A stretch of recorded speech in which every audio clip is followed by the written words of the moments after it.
Hello everyone and welcome back. In today's video, we are going to learn how to change your Reddit username after 30 days. Go to Reddit app. Now tap on the profile icon at the top right. Now go to settings. Now go to help at the bottom.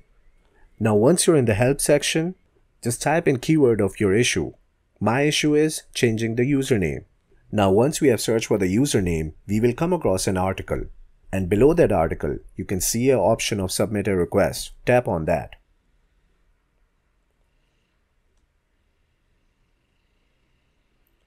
Now you will come across a form. You would have to fill this form step by step, explaining your issue.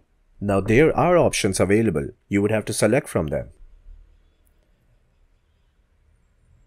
You need to select username problems here. Now I'm just going to fill this form. I'm going to add my username.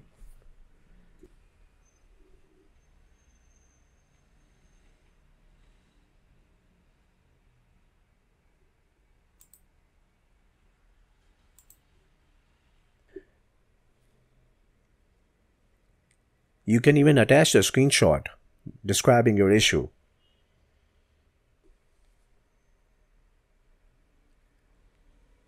Now, just submit the request. Now Reddit is going to respond back to you in a few working days. If you found value in this video, don't forget to subscribe.